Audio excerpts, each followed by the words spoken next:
Salam alaikum. Vous savez, lorsque j'entends souvent des commentaires qui disent non, mais t'as pas besoin d'un maître spirituel pour avancer vers Allah. T'as pas besoin de cheminement spirituel pour avancer et réussir tes actes d'adoration.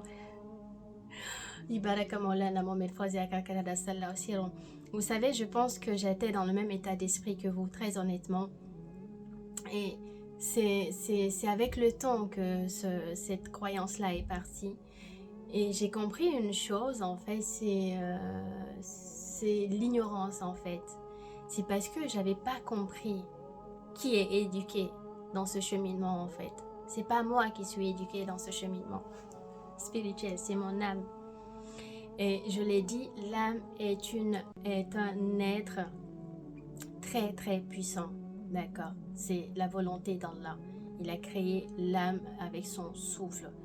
Et c'est sa lumière en fait. Et il n'y a rien au-dessus de cette lumière. Subhanallah.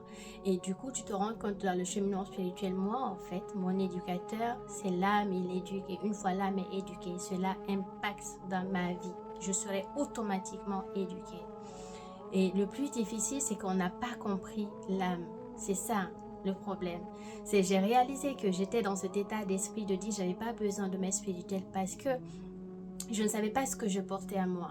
Je ne savais pas le dépôt qui était posé à l'intérieur de moi. J'avais pas compris c'était quoi ce souffle de Dieu à l'intérieur de moi. Et parce que je n'avais pas compris c'est quoi l'âme dans sa réalité. Et je ne saurais jamais la comprendre parce qu'elle est si complexe. Et la science qui la concerne, c'est d'abord mes Fawzi Akakarila. Et c'est pour ça que j'ai besoin de lui.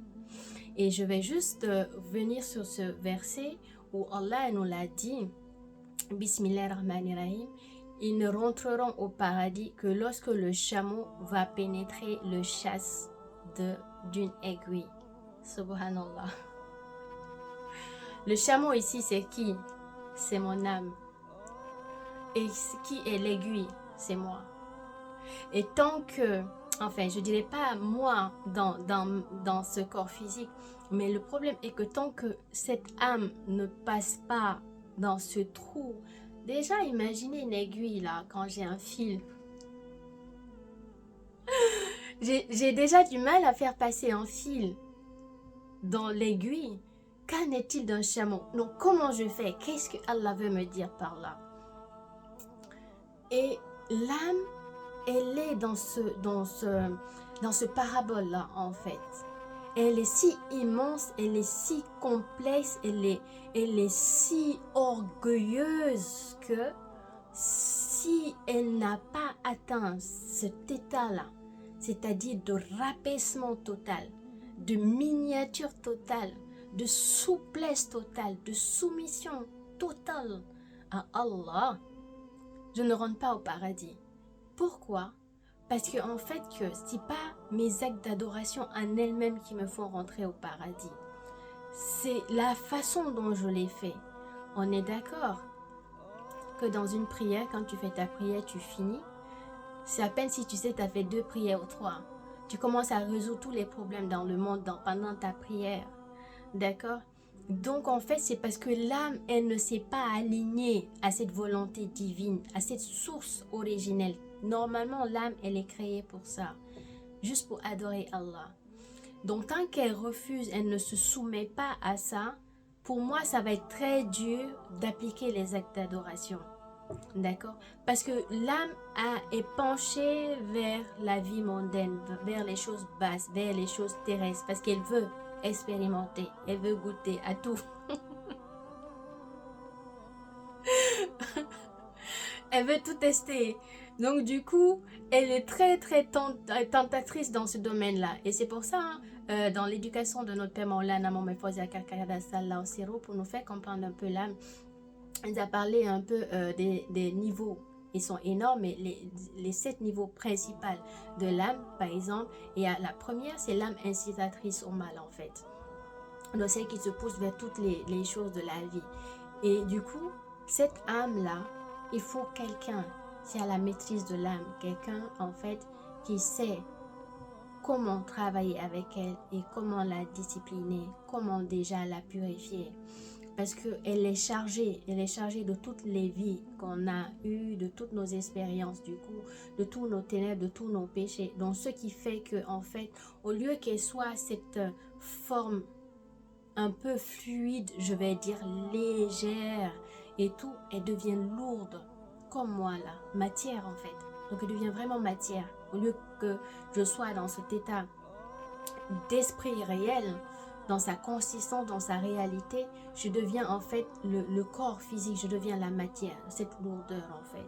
Donc ce qui va faire que tout ce que je vais faire va être lourd, aller prier, aller faire mes actes d'adoration, avoir les bons comportements, tout ce que Dieu me recommande, ça va être lourd à faire tout simplement parce que elle n'est pas en fait alignée à cette volonté divine, à cette mission qu'elle a en réalité. Et c'est pour ça que j'ai besoin du maître spirituel.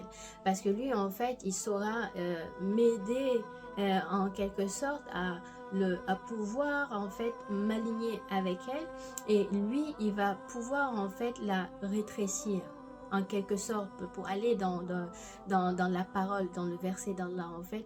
Il va la rendre petite, d'accord? Donc, dans son état de seigneurie dans laquelle elle vit, d'accord? Il va la dégonfler complètement jusqu'à ce qu'elle puisse rentrer dans ce chasse de l'aiguille. Et dans la Tariqa Karkaria d'ailleurs, l'aiguille, Sidna Mohamed Fawzi Karkari Sallallahu Siro l'a identifié au alif de Allah. Donc tant que l'âme ne puisse pas passer à travers ça, c'est-à-dire il faut qu'elle soit droite, complètement droite, il faut qu'elle soit alignée, complètement alignée à la volonté divine, à la noblesse, à la piété, à la pureté. Et donc pour s'aligner à cette pureté, il faut qu'elle se détache de tous ces penchants qui sont sur ces mondes-là. Il faut qu'elle arrive à se détacher de tous ces désirs d'expérimenter, de goûter, de vivre, d'avoir. Il faut qu'elle se libère de tous ces maladies comme la jalousie, l'orgueil, l'avarice, le besoin de pouvoir, de renommée, l'envie d'être aimé, la reconnaissance, la recherche. Regardez, quand on fait même la sadaka, quand on fait une aumône, il y a toujours de l'ostentation derrière. Il y a toujours besoin de reconnaissance. On va me dire, non, moi je fais par Allah. Mais pourtant, quand tu fais quelque chose pour Allah, tu donnes, et que par exemple, la personne la prend, elle ne te dit pas merci, ça te fait mal au cœur. Je dis, moi j'ai donné, ça n'a même pas dit merci. T'as vu comment il m'a remercié? Même pas. Donc tu vois, il y a l'ego derrière. Parce que tu recherches la reconnaissance. Tu attends de la gratitude derrière. Donc en réalité, c'est pas pour Allah.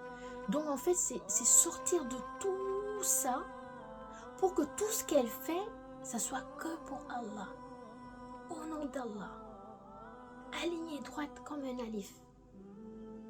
Et c'est le maître spirituel qui est autorisé pour ça, qui a les outils pour ça, qui a la science pour ça, qui a la science spirituelle pour éduquer l'âme, qui a la connaissance de l'âme déjà, parce qu'il faut la connaître, vous savez déjà comment travailler avec elle, qui pourra faire ça. Et c'est pour ça que j'ai besoin en fait de mon maître spirituel, Sidna Mohamed Fawzi Karkari Sallallahu Siro.